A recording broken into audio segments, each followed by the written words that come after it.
teman-teman guru, di mana saja, entah di Sumatera, ya, entah di Jawa, di mana saja. Bagaimana biasanya orang mempelajarkan model pembelajaran yang namanya kooperatif itu? Bagaimana kira-kira kooperatif itu biasanya dipakai di sekolah? Dan dari sekian banyak orang yang ketong wawancarai itu 100%-nya menjawab bahwa ketong selalu menggunakan kelompok-kelompok atau kelas yang heterogen. Artinya bahwa di dalam satu kelompok kecil itu, ya, jadi di dalam kelompok kecil itu yang biasanya ada 5 atau 6 orang dalam satu kelompok, rata-rata katong itu dalam kelompok itu ketong campur. Ada siswa yang pintar, ada siswa yang sedang-sedang, dan ada siswa yang lemah. Mungkin ketong sepakat semua sama seperti itu. Jadi berarti Bapak Ibu di sini juga sama dengan hampir 200 orang yang sudah kita wawancarai itu sama. Padahal di sistem pembelajaran ketong sekarang ini lebih mengacu pada yang namanya individualizing. Artinya ketong lebih mendekatkan kepada masing-masing orang dengan tingkat kecerdasannya masing-masing. Gitu. Nah, ini kadang terabaikan. Kalau misalnya di sini, sehingga kalau dilihat baik itu teori maupun praktek, di sini akan terkait dengan sebuah strategi pembelajaran yang di dalamnya tentu ada siswa yang cerdas, ada yang tidak cerdas. Ada juga siswa yang terampil dan ada siswa yang kurang terampil. Itu selalu ada itu, di mana-mana saya selalu ada. Gitu.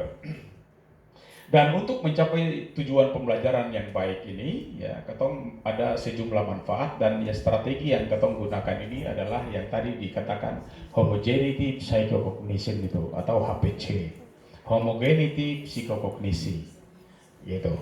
Nah, homogen itu nanti ketong lihat bahwa ternyata homogen itu yang tadi kelas-kelas yang heterogen itu dengan menggunakan metode ini ketong tidak lagi menggunakan kelas-kelas yang heterogen tadi, tapi ketong menggunakan kelas yang homogen, yang tingkat kecerdasannya sama. Nah, mengapa?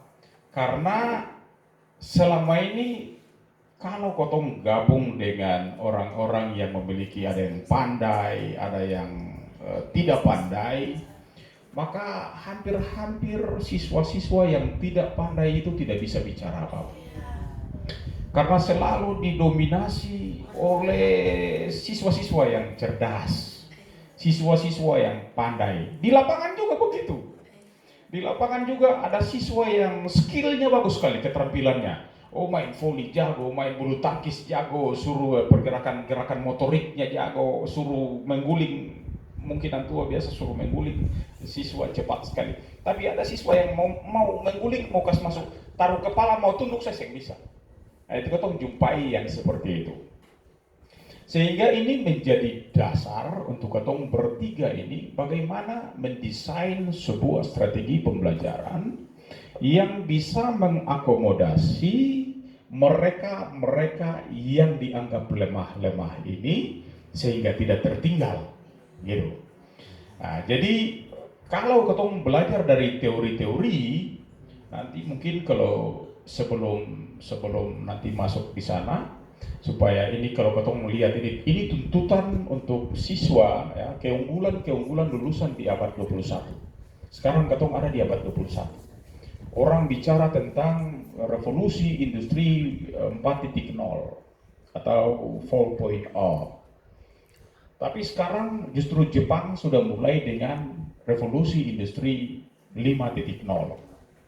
Gitu, revolusi industri 5.0 atau 5.0. Nah, ini.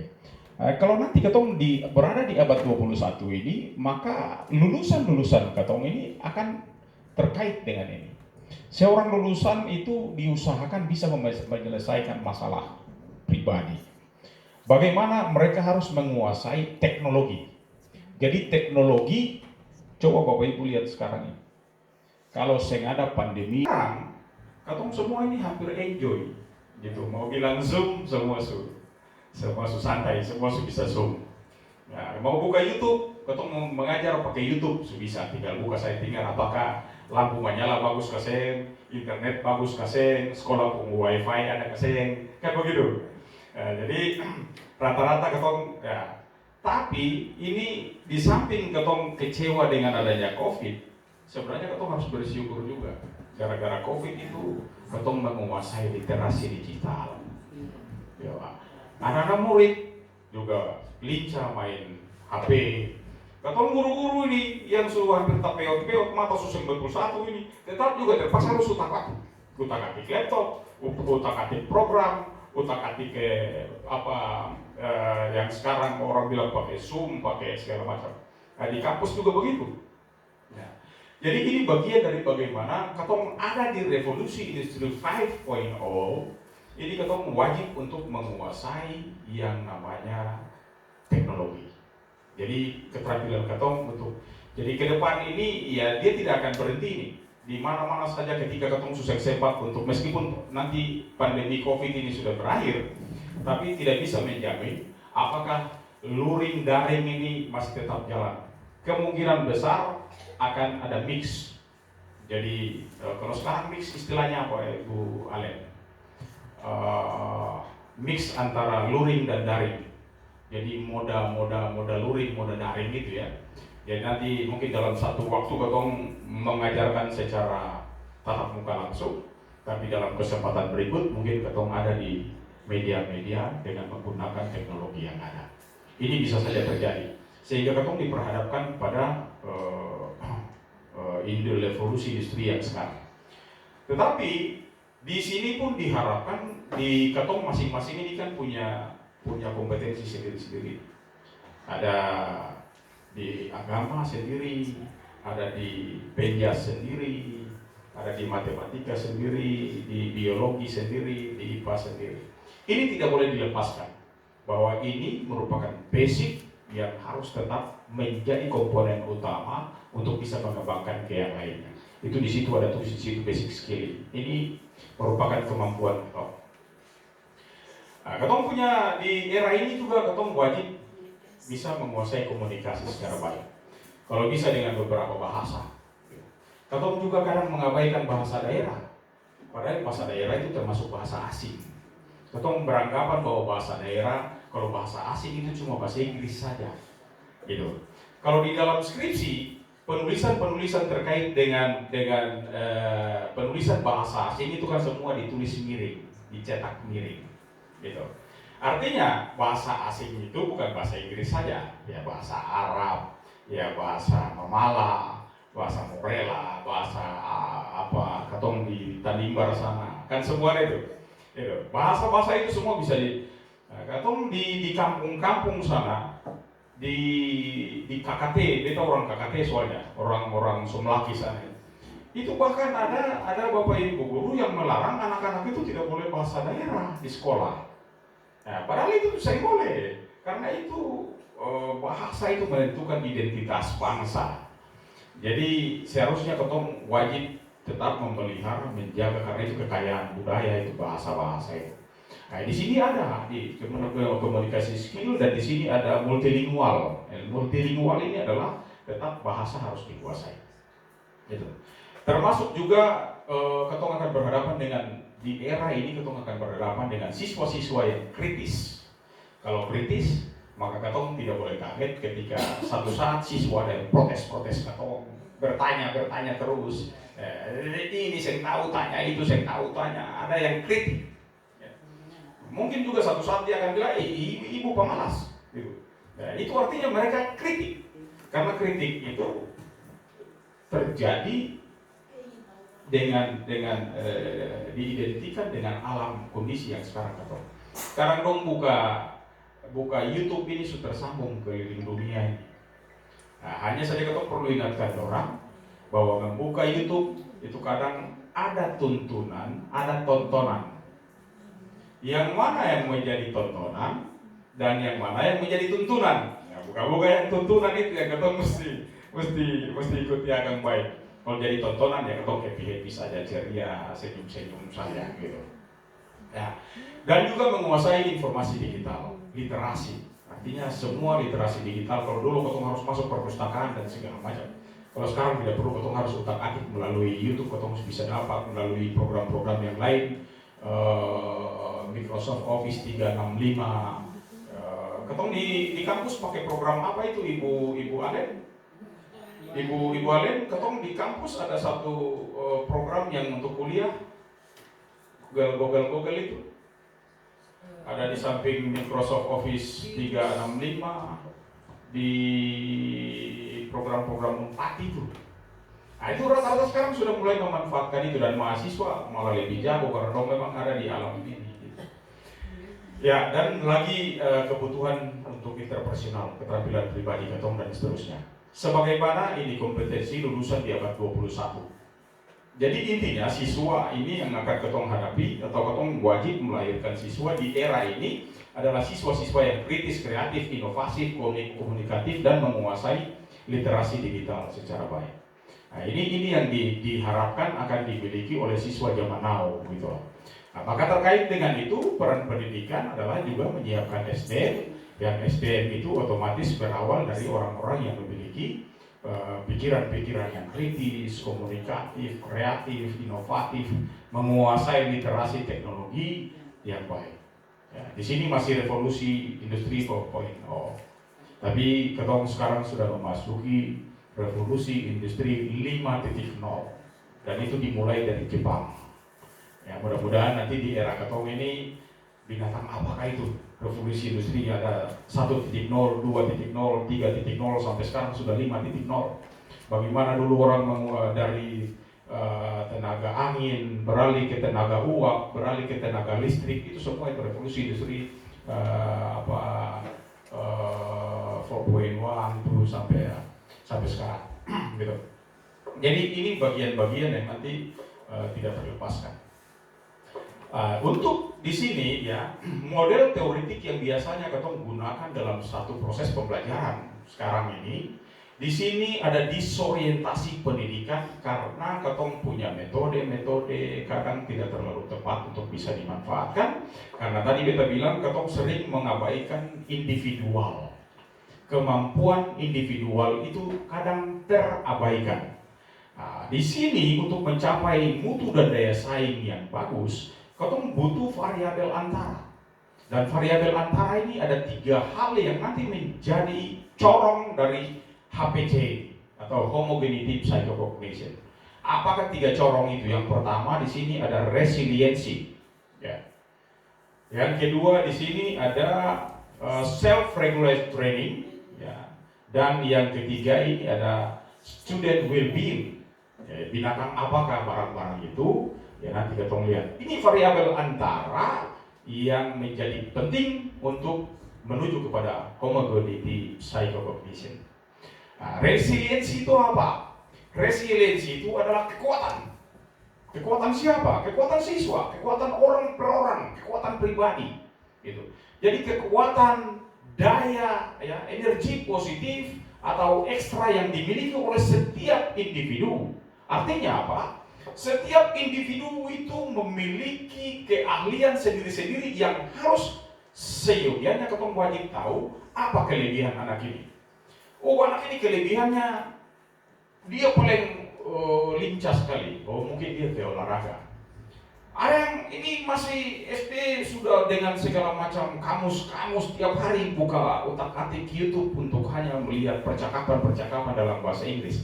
Berarti anak ini mungkin akan sangat menguasai literasi, terutama yang terkait dengan bahasa-bahasa yang tadi lingual itu. Nah itu bisa jadi seperti itu. Artinya kalau dulu ketong menganggap, misalnya ketong bilang koki itu kalau ketong di sini menganggap koki itu kelas sekian lah begitu, kelas sekian. Tetapi kalau di luar sana, di hotel-hotel yang mewah-mewah, di istana negara, di istana-istana yang besar-besar itu, yang memegang peran penting adalah chef. Dia bukan nama koki, tapi chef. Chef itu orang yang ahli dalam hal memasak, meramu segala persoalan. Bayangkan kalau chef itu jelek, presiden dan ketong semua makan juga pasti rasa yang enak gitu. Nah, jadi kadang ketong pikir, woi, dia sekolah ini mesti jadi polisi, mesti jadi tentara, mesti jadi pilot. Padahal ketong lupa yang lain-lain itu semua menjadi penting. Yang penting kerjanya adalah profesional. Dia mau jadi penjahit yang profesional. Dan ketong tidak berharap dia menjahit seumur hidup. Tapi bagaimana dia mulai menjahit, lalu kemudian besok-besok dia mulai mempekerjakan orang untuk menjahit, sampai punya usaha yang besar tentang menjahit, punya produksi sendiri tentang menjahit sampai mendunia. Itu yang harusnya ketong sadar bahwa di setiap anak-anak itu dia tidak pintar di bahasa Inggris, tapi dia pintar di lain. Dan arahkan dia ke sana. Kalau dia memang tidak bisa di bahasa Inggris, jangan dipaksakan. Nanti ada cara untuk ketong bikin dia pintar dengan caranya dan kekuatannya sendiri, daya kemampuannya sendiri. Ini yang dinamakan resiliensi. Ketong kadang mengabaikan itu. Usai ini paling tak laku, pikir terlalu lama. Memang daya pikir orang tidak bisa sama. Ada yang berpikir pas bertanya langsung pikir jawab. Tapi ada yang membutuhkan waktu yang, bagaimana ya? Mungkin saya bisa 10 menit, setengah jam, baru dia bisa mendapat. Tapi dia tetap akan menemukan. HPC ini menjurus ke arah sana. Bagaimana mendesain orang-orang menjadi profesional dalam bidangnya sendiri-sendiri. Jadi ini energi positif atau ekstra yang dimiliki oleh setiap anak. Jadi semua orang punya kelebihan sendiri-sendiri. Jadi ketong guru otomatis tidak bisa memfonis bahwa anak ini cerdas, anak ini tidak cerdas. Mungkin dia lebih lambat saja daripada yang lain. Mungkin dia lebih slow saja daripada yang lain. Mungkin strongnya tidak terlalu kuat, gitu. Jadi ketong mesti antar dia pelan-pelan, gitu. Ada yang sama dengan ketong orang tua ini. Ada yang mau belajar ini, beta mau beli mobil, beta belajar satu minggu ini belum jadi. Tapi datang Bapak Kah datang cuma 2 jam saja jadi. Cara keterampilan ketong untuk membawa mobil itu membutuhkan waktu yang berbeda. Nah, dari itu yang namanya resiliensi. Ya. Kemudian ada yang self-regulate learning. Ini bagaimana regulasi yang diatur membelajarkan diri sendiri ini. Ya. Self-regulate training di sini dia bilang bahwa kemampuan seseorang dalam, ya, jadi dalam mengarahkan dirinya sendiri. Jadi mengarahkan dirinya sendiri menghadapi situasi akademis. Ini menurut Zimmerman ya. Jadi dia bilang bagaimana seseorang itu ya memiliki kemampuan untuk mengarahkan dirinya sendiri. Jadi kalau dia belum mampu mengarahkan diri sendiri, maka ketong wajib memberikan dorongan, memberikan masukan, memberikan kontribusi pikir, mungkin perlu menuntun. Nah, itu self-regulation training. Ada juga dikatakan di situ bahwa self-regulation training ini bukan kemampuan mental seperti intelijensi atau kecerdasan itu, atau kemampuan akademis ya untuk melakukan suatu proses ketika seorang peserta didik ini berpartisipasi aktif. Jadi tidak perlu dia cerdas, tapi yang perlu adalah bagaimana dia berpartisipasi aktif dan dia mendengar apa yang ketong bilang, meskipun dia terlambat mencerna tidak apa-apa, tetapi akan perlahan. Orang lain sudah tahu kamu kan tidak apa-apa. Nanti mungkin dia butuh di sini saya bisa, nanti di rumah dia akan bisa. Gitu. Apalagi kalau dia baku dapat dari bapak guru, ibu guru yang muka marah-marah. Dulu beta ini paling bodoh bahasa Inggris pak. Bukan dulu, sekarang ini. Sekarang ini beta paling bodoh bahasa Inggris. Sekolah paling setengah mati. Mau S2, S3 itu ketong tiap hari berhadapan dengan literasi yang semuanya bahasa Inggris. Padahal ketong harus menguasai, tapi kenyataannya ketong banyak tidak mampu bahasa Inggris. Beta tidak mampu bahasa Inggris bagus itu karena beta bapak guru dan bapak guru itu ada di SMP. Waktu di SD itu ketong hanya diajarkan oleh teman-teman siswa yang di seminari. Sama dengan ketong bilang pesantren itu, kalau di Katolik itu ada seminari. Nah, dan seminari itu kan dong harus wajib menguasai 7 bahasa. Salah satunya adalah bahasa Inggris. Jadi kalau dong weekend itu kan hari-hari Sabtu dong pulang. Nah itu ketong pakai dong untuk kas belajar ketong bahasa Inggris. Itu ketong belajar paling happy gitu. Akhirnya dalam satu malam saya ketong bisa hafal. Oh, higher brain, nose, mouth, tongue, tooth, neck, shoulder, hand. Itu semua ketong bisa hafal. Tapi ketika sampai di SMP, aku rapat dengan guru yang tiap hari pegang rotan Jawa besar-besar Ibu Yani ini. Lalu saya tahu pang. Akhirnya tiap kali guru itu masuk ketong lari. Tiap kali guru masuk ke tong lari, sampai sekarang jadi bodoh bahasa Inggris. Nah, mau salah susah. Ya mudah-mudahan ini jadi koreksi per ketong saja, supaya jangan sampai ketong yang seperti itu akhirnya ketong menjadi tumpul. Saya bisa berkembang. Padahal tadinya paling cinta bahasa Inggris. Gitu. Sama dengan bapak guru olahraga. Mudah-mudahan bukan antua. Bapak guru olahraga ini paksa orang main apa itu? Bola voli, baru bola voli yang keras-keras, yang asli itu. Bola voli asli itu kan keras. Kalau di kampung-kampung, termasuk mungkin di Mamalas ini orang sudah biasa main voli dong, anggap itu biasa saja. Tapi bayangkan di kota sana, macam SD Saverius, SD Kalam Kudus, yang di dalamnya itu Cina-Cina banyak-banyak. Atau pejabat pengarana banyak-banyak itu. Bola datang bukan dong pukul, bola datang dong lari. Gitu. Jadi bola datang dong lari, mau pukul sembrani karena sakit. Lalu ketong paksa terus mutik pukul. Bagaimana dia mau pukul, saya kesakitan setengah mati. Kenapa bukan dengan bola-bola biasa, bola plastik, balon, yang lain-lain yang tidak sakit? Kan ketong tidak mendidik orang untuk menjadi atlet bola voli.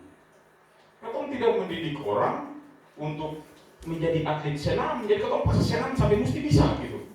Padahal ketong belajar melalui gerakan senam itu, ketong mendapatkan keaktifan dia, gerakan-gerakan dia yang nanti menuju pada skillnya dia, bukan menjadi seorang atlet. Jadi masukkan protokol. Karena ketong punya mantan mahasiswa yang tidak paham. Begitu. Jadi itu yang terjadi. Nah, kadang sering yang seperti itu, ketong berharap self-regulated learning ini bukan mental, bukan intelijensi, bukan kecakapan, tetapi yang dibutuhkan adalah bagaimana dia ikut serta saja sudah cukup. Dia aktif dalam kelompok itu sudah cukup. Nah, nanti itu yang nanti kita kembangkan dalam PC. Di situ ada individu ya, ini self-regulated training ini ya baik akan mampu mengendalikan pikiran, perilaku, emosi ya untuk mencapai kesuksesan di dalam proses belajar. Jadi kalau dia memiliki self-regulated learning yang baik, maka dia akan mampu mengendalikan pikiran, perasaan, perilaku, bayangkan itu. Maka self-regulated learning ini menjadi penting, menjadi dasar untuk kita harus tetap bisa menggunakan itu sebagai acuan kita waktu proses pembelajaran. Yang ketiga ini student well-being. Student well-being ini apa? Kebahagiaan, happy, funky. Kalau di penjas ada siswa yang ikut penjas tapi mukanya marah-marah, itu susah penjas lagi. Kalau ada orang mau ikut penjas tetapi dia pemuka, itu susah penjas lagi. Karena apa? Karena penjas itu harus funky, happy, bahagia, senang gitu. Tapi kalau orang bilang penjas, murid semua lari curut keluar cari bola, happy, senang, itu akan itu penjas sudah itu. Jadi jangan nanti dia tahu main volley dulu kasih nilai 9, nilai 10. Dia tak tahu main volley juga tidak apa-apa, tidak penting karena dia tidak akan menjadi atlet volley. Yang penting dia ikut bagaimana sudah kasih nilai sama saja sudah itu. Begitu. Ya, jadi yang penting yang tadi yang di self-regulated learning itu, ketika dia berpartisipasi saja itu sudah itu.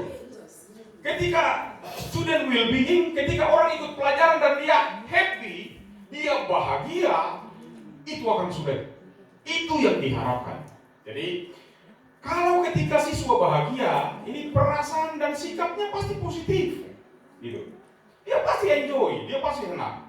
Nah, Hubungan positif dengan orang lain di lingkungan sekolah, pasti dia enjoy dengan teman-teman sebayanya gitu. Ya. Pengembangan potensi diri secara optimal, pasti dia akan ikut kegiatan apapun itu sehingga dia akan terlibat secara baik. Dan tingkat kepuasan yang tinggi terhadap pengalaman belajar. Jadi ketika orang semua happy, bahagia, dong rasa-rasa mau pulang sekolah saya dong sudah mau beta mau tinggal di sekolah saja itu. Di sekolah itu ada bapak kak tiap hari senyum-senyum dengan ketong saja. Ya ketong lebih baik di sekolah saja. Di rumah ini mama marah-marah terus. Lebih baik di sekolah saja. Nah ini ketika ketong mencapai yang namanya student well-being, perasaan siswa itu menjadi bahagia. Gitu. Maka strategi HPC ini dibentuk berbasis berbasis pembelajaran kooperatif dengan menekankan pada struktur khususnya apa? Homogenitas. Homogenitas itu apa? Kesamaan dalam hal apa? Kesamaan dalam hal kecerdasan. Intelijensinya sama, kecerdasannya sama. Maka proses pembelajaran itu kalau bisa nanti dalam satu kelompok yang orang-orang cerdas gabung dengan orang-orang yang lemah atau kurang cerdas. Nanti orang cerdas bicara, orang-orang yang lemah terdapat bicara lain. Dong mau bicara nyuruh bilang, Bos tahu apa? Tak tahu apa, Bos dengar saja. Ada guru dong tahu. Itu banyak seperti itu. Apalagi di SD ini banyak. Nanti labe-labe dong keluar dari sini, dong cerita di luar sana. Woi, si Edo gak sampai itu. Guru tak tahu ngabok di sekolah, kita yang jaga acara-acara dia, itu bisa jadi terjadi seperti itu. Ya. Strategi HPC dibentuk untuk memengaruhi pola interaksi, jadi bukan mempengaruhi ya. Kalau yang yang disempurnakan sekarang memengaruhi bukan mempengaruhi. Jadi banyak catatan-catatan itu nanti di dalam tata tulis itu biasanya. Jadi kalau memengaruhi, memesona, bukan mempesona tapi memesona. Ya, jadi banyak lagi nanti Bapak Ibu mungkin lebih banyak tahu punya kosakata yang lebih banyak dari itu. Ya. Jadi dibentuk untuk memengaruhi itu ya. Sorry. Ya, jadi memengaruhi pola interaksi siswa tanpa dibebani dengan rasa traumatik ini. Trauma ini yang tadi kita bilang itu. Karena ketika datang di sekolah ada sesuatu yang bagus, ada guru yang suka marah-marah, anak jadi penakut. Baru dia ibu guru saya sudah gemetar sudah. Akhirnya mau pergi sekolah lain, bapak kita pindah sekolah juga, ibu itu paling jahat. Ya mudah-mudahan saya ada di sini. Ya, jadi ini traumatik ini, ya traumatik. Sama dengan di guru penjas. Kalau saya tahu di sini karena rata-rata orang ada di pinggir pantai, mungkin sering-sering ada sepi berenang, sehingga dosen takut air. Tetapi kalau kotong ada di kota, ada siswa yang mau masuk air masuk kepala di dalam air itu saya tak mampu. Mau sampai di sini, mau mati juga sama saya, tetap sampai di sini saya bisa masuk kepala dalam air. Ketika dia sudah trauma dengan air, ada yang mungkin pernah tenggelam, ada yang mungkin sering disiram-siram oleh teman, sehingga dia baru lihat air saja suka ketakutan. Jadi kalau yang seperti itu kan saya bisa langsung picolol orang, takar uang saja. Maka pasti ada cara untuk bagaimana masuk siswa kepala itu dengan sendirinya tanpa disadari, mungkin dengan bermain-bermain, dengan sendirinya dia akan memasukkan kepala ke dalam air. Itu contoh-contoh. Nah, HPC ini dikembangkan dengan tujuan untuk meningkatkan kemampuan berinteraksi, menumbuhkan rasa percaya diri. Jadi jangan sampai dia sudah lemah, lalu ketong tindas dia lagi, marah-marah dia lagi, malah hilanglah rasa percaya dirinya. Nah, lama-lama dia jadi orang yang takisu. Takisu. Di mana-mana takisu. Nanti coba lihat ada anak-anak yang kalau tidak tampil di hadapan umum dia cerdas, dia bisa bikin apa saja. Tapi ketika disuruh, Nyong, pilih deklamasi dia kesal. Deklamasi itu masih ada sekarang kan bahasanya. Zaman katong itu deklamasi, sajak itu puisi. Kalau zaman katong kan deklamasi. Beta ini sangat tua dari siapa di sini, beta sekarang seumur 55 tahun ini. Sutua lah ini. Ya. Jadi beta perhatikan beta pun cucu satu di kampung itu. Kalau saya nggak ada kegiatan begini, dia lincah sekali suruh bikin apa saja bisa. Tapi nanti ada kegiatan, dia nama Cakra. Ayo Cakra, nyanyi di atas. Itu sampai bunuh dia juga dia bisa naik ke atas. Itu ketong bilang seperti takisu itu, orang Ambon bilang takisu. Itu berarti ada sesuatu yang salah. Mungkin dalam didikan orang tuanya atau orang-orang yang berada di sekitarnya itu membuat dia menjadi trauma terhadap masa yang banyak, ataukah menjadi ketakutan atau apa. Itu harus dicari solusinya apa. Gitu. Nah ini, ketong menumbuhkan rasa percaya diri ini menjadi penting. Meningkatkan kemampuan akademik siswa. Kalau dia rasa percaya diri, dia rasa pede, dia happy tadi, student well-being tadi menjadi happy, maka pasti dia akan mendapatkan hasil juga yang baik. Itu strategi HPC. Nah, kalau ketong kaji dari sisi strategi itu apa? Ya ini ada sedikit definisinya. Nah, strategi kan ketong ada tahu itu, ada kadang strategi, ada metode, ada model, ada pendekatan, ada teknik. Nah, ini salah satunya strategi. Nah, strategi pembelajaran adalah cara pandang guru. Kalau cara pandang guru itu sebenarnya filosofi. Ya, filosofi itu cara pandang. Tapi kalau cara pandang yang biasa saja itu tidak termasuk filsuf. Filsuf itu adalah cara pandang seseorang terhadap sesuatu sedalam-dalamnya sampai seakar-akarnya. Kalau ketong hanya memandang gunung, ketong lihat gunung itu besar, lalu dipenuhi dengan tumbuhan-tumbuhan, itu belum filsuf, belum filosofi. Tetapi kalau ketong mencerna di dalam gunung itu ada apa isinya, itu ketong berpikir filosofi. Nah, artinya ketika ketong mengajarkan strategi ini kepada orang, ketong mulai menelah sampai ke dalam-dalamnya, itu strategi, sebuah strategi. Jadi ini cara pandang guru, usaha guru atau upaya guru. Ya, ini kalau orang yang ketong biasa kenal istilah kerennya itu kan manajemen. Manajemen itu apa? Ya mengelola. Gitu.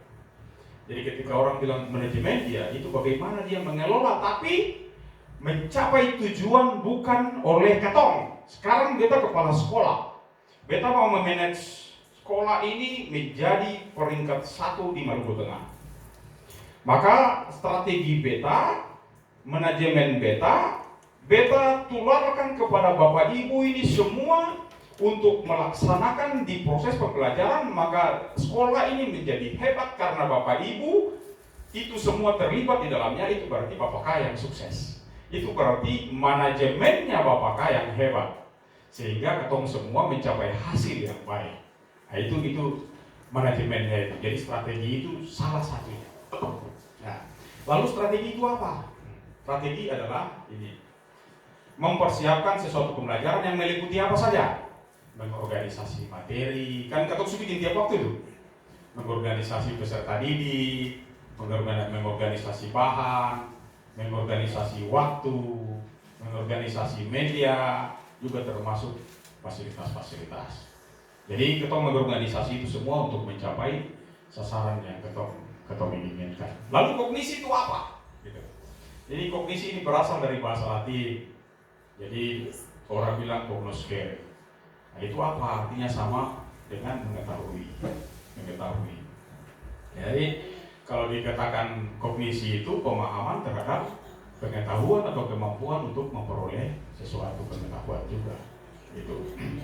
Nah, ini kognisi ini dipahami ya sebagai proses mental ya, karena kognisi mencerminkan pikiran dan tidak diambil secara langsung. Jadi kalau orang mau melihat kognisi dari seseorang itu tidak bisa langsung melihat kognisinya, tapi melihat apa yang dia kerjakan.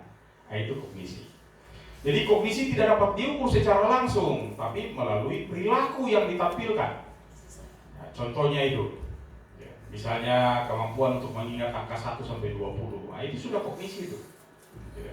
Atau kemampuan untuk menyelesaikan teka-teki. Atau kasih teka-teki dia berpikir lalu dia jawab. Nah, itu sudah kognisi itu.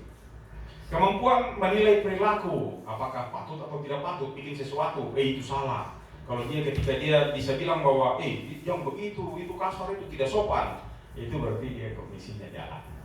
Gitu. Itu yang terkait dengan kognisi. Nah, jadi lewat saja. Lalu psikokognisi itu apa? Jadi psikokognitif ini atau psikokognisi ini diartikan sebagai cara tertentu di dalam fenomena psikologi manusia yang menekankan pada peran, persepsi, pengetahuan, ingatan, proses berpikir untuk perilaku manusia. Sehingga kalau kita menjelaskan secara menyeluruh definisinya, kurang lebih psikokognisi itu adalah kemampuan untuk mengkaji dan meroleh pengetahuan mengenai proses-proses mental atau pikiran. Jadi kita gunakan semua itu, pemikirannya, mentalnya, perilakunya, happy, bahagianya, itu semua kita gunakan itu sebagai kekuatan daripada siswa itu. Lalu tujuan strategi HPC ini apa? Yaitu memberikan kesempatan kepada siswa untuk terlibat secara aktif. Ya, kalau dia sering terlibat secara aktif, otomatis kita gagal itu dalam berpikir dan juga berekspresi. Ini yang penting ini, tanpa merasa terbebani oleh karakteristik siswa yang lain, yang lebih pintar, yang lebih agresif, atau juga cara atau teknik pendekatan guru. Jadi kalau ada siswa, dia tidak terkontaminasi dengan orang-orang yang suka bagaku-bagaku itu. Kenapa? Karena kemampuannya sama. Jadi ketong bahasa kasarnya, ya, kita kumpul yang bodoh-bodoh semua jadi satu, kumpul yang pintar-pintar ini semua jadi satu, yang sedang-sedang ini semua jadi satu. Nah, lalu tanggung jawab ketong bikin apa? Ya kalau ini cerdas ini ketong rangsang dia sedikit jalan ini, tapi ini yang bodoh ini, yang lemah ini, kalau lo susah bagara ini, ada yang bilang dong saya bagara sama sekali. Ya kalau saya bagara sama sekali, ibu guru datang. Lalu mulai arahkan satu-satu. Nah ini kalau api tak bakar, kalau ketong dekatkan lilin, lalu ini ada bensin, akan jadi bagaimana? Nah, dengan demikian dia akan berpikir, oh iya, kalau api ada menyala, ketong siram dengan air, kira-kira bagaimana? Mati. Nah ini sudah cukup itu. Nah nanti dia akan berpikir yang lain, tapi yang sederhana itu dulu dikasih. Itu. Jadi mulailah seperti itu, supaya siswa-siswa nanti Bapak Ibu setelah dapat materi hari ini, besok mulai praktek kalau ada tatap muka langsung, lalu coba nanti mulai. Artinya siswa yang cerdas itu pun tidak bermasalah. Karena apa? Ya dong cerdas dan cerdas jadi pasti jalan saja. Tinggal ketong kasih panas sedikit jadi. Tinggal kasih panas saja jadi. Kasih kores sedikit jadi. Tambah ini alat ini kita taruh mic ini. Kira-kira kalian mau bikin apa? Di situ ada mic, di situ ada YouTube, di situ ada dia pasti akan pikir kalau kita mau karaoke. Yang satu bilang SM, kita mau karaoke, kita mau bikin puisi saja. Itu kreasi berpikirnya muncul dari situ. Gitu. Nah, manfaatnya apa? Manfaat terhadap siswa, menghindari diskriminasi. Jadi kalau ada siswa cerdas dan siswa yang tidak cerdas digabung jadi satu, ini kita harus diskriminasi terhadap orang yang tidak cerdas. Pilih kasih. Kadang-kadang orang mau bicara, aduh, bicara apa lagi? Saya pernah nyambung-nyambung. Gitu. Ini bicara terus tapi saya ada satu yang nyambung lagi. Nah, kita tak kiri-kiri juga. Jadi menghindari diskriminasi, menumbuhkan rasa percaya diri. Jadi apa yang tidak bikin Anda jadi pede sedikit lah. Gitu. Menerima keragaman, ya, keberagaman itu. Ya. Ada siswa yang bisa bekerja sama tapi tidak mampu bekerja bersama-sama. Kira-kira bagaimana itu? Ada siswa yang mampu bekerja sama, tapi tidak mampu bekerja bersama-sama. Susah juga ya. Ya. Itu biasa kalau anak 0 sampai 5 tahun itu biasanya mampu bekerja sama, tapi tidak mampu bekerja bersama-sama. Ada satu hal, ini sama dengan orang bekerja sama itu, ini ketong dalam satu perahu belang ini. Satu perahu belang. Ketong semua sama-sama penggayung menuju ke garis finish sana itu. Tapi saya ada satu bicara dengan yang lain, semua penggayung saja. Itu kerjasama itu. Tapi tidak bekerja bersama-sama. Nah, bagaimana kalau yang satu ini lalu satu datang begini, satu datang sambung ini, lalu dia jadi pohon yang bagus. Itu kerjanya bersama-sama. menerima keberagaman, lalu mengembangkan keterampilan sosial. Keterampilan sosial ini kadang-kala ketong pikir akan biasa saja, tapi sebenarnya sangat luar biasa. Mengapa? Ketika kita tulis disertasi itu, kita